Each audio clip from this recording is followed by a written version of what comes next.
Hi, my name's Joe Perry. I play in a rock band, Aerosmith. I play guitar, and what I wanted to talk about for a short while was my experience growing up with cancer in my family.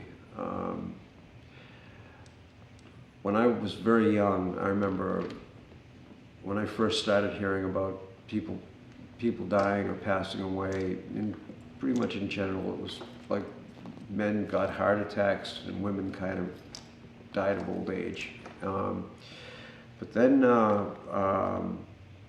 when I was very young, probably 4 or 5 years old, I remember my father coming out of the hospital, and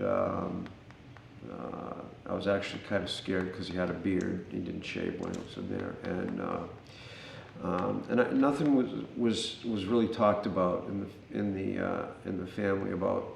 It was just that Dad had been sick. He had to go to the hospital, spend some time, and he's better now, and that was pretty much it.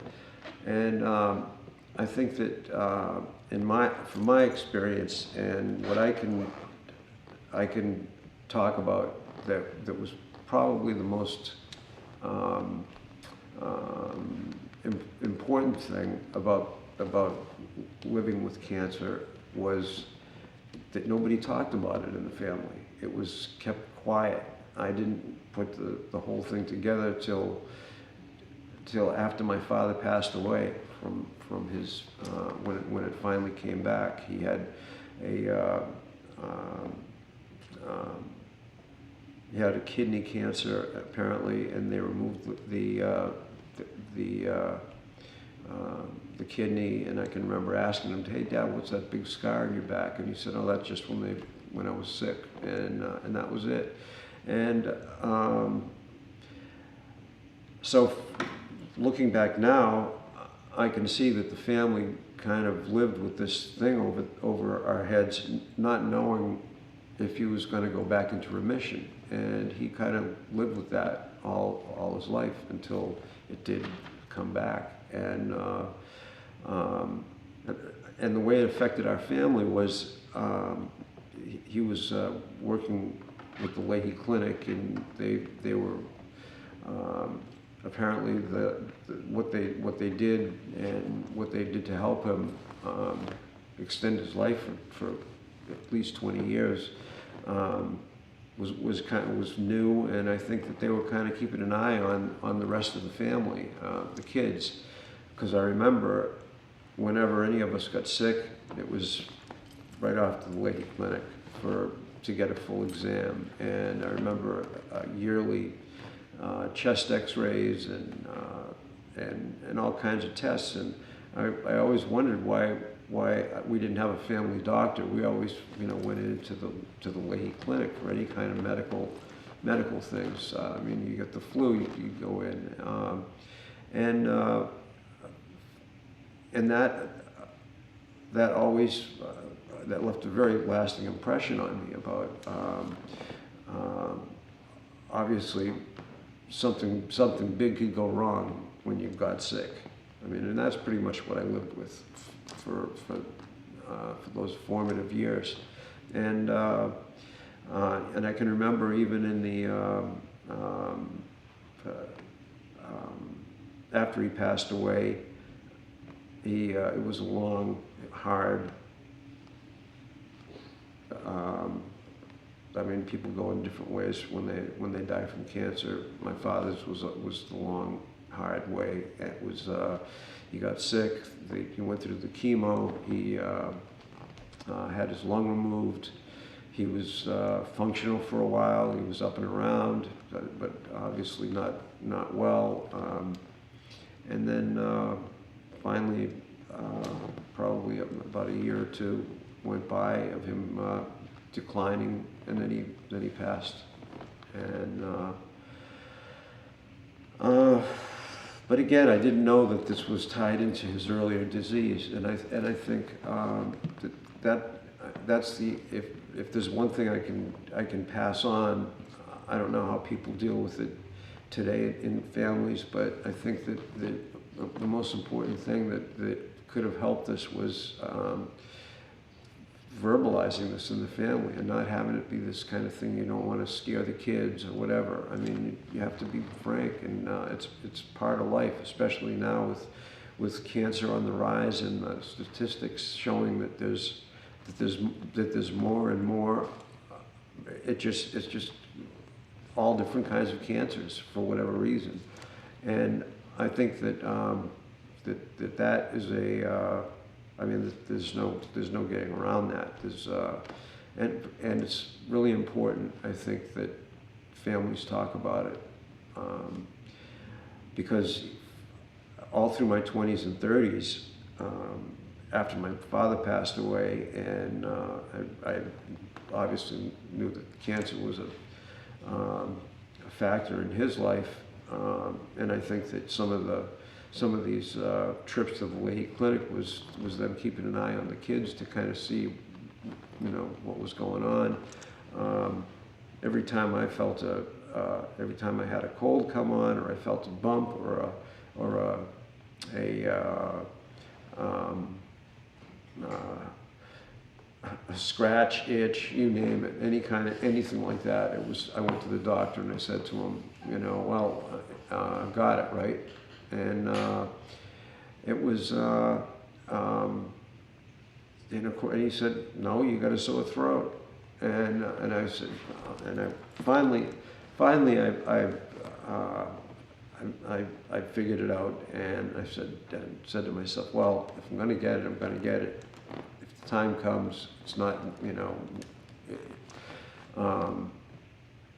it's not a matter of if, it's a matter of when. So I'm just going to forget about it. I'm going to live my life and have as much fun as I can, and live like regular people, and not go running off to the doctor every 2 minutes. And so I got figured it out, and I got some peace around that.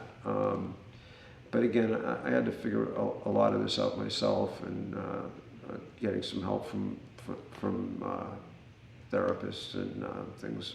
So and helped me put the pieces together. But and his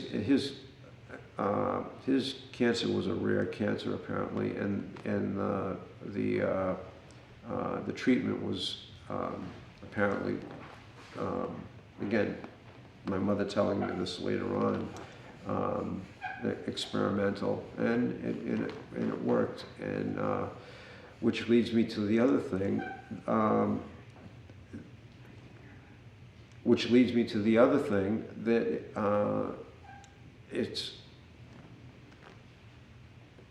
which is how important it is for people to support cancer research.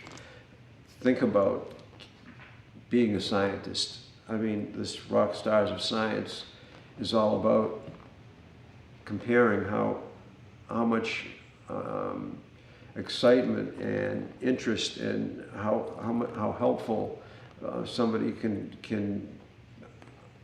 be, and how fulfilling it can be to be a scientist. I originally wanted to be a scientist when I was growing up. I wanted to be a marine biologist, and as it turned out, rock and roll got me first. But I can totally relate to the excitement involved that I hear that scientists talk about when they're working day to day on these different ideas they have to help cure this horrible disease that is becoming just more and more part of everybody's life.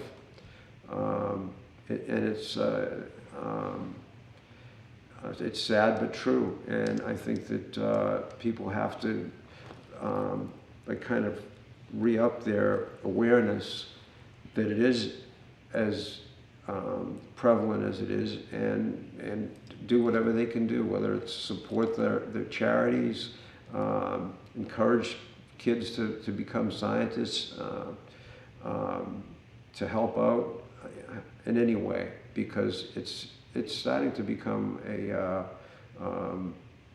I don't know, it's almost like a plague. It's like just coming up from all the different things that have been put in our atmosphere, whatever. But that's a whole nother discussion. The main thing that I want to get across is that people are open, and it's really important to talk about it, and the truth always helps to make life easier, even though it may seem hard at the moment to have those kind of discussions with your kids, or even with in general.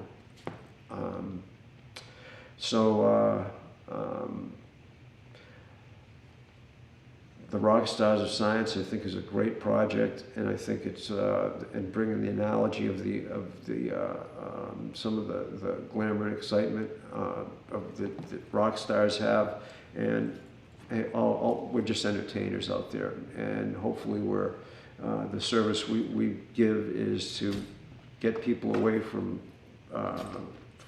some of the things in life that aren't so great.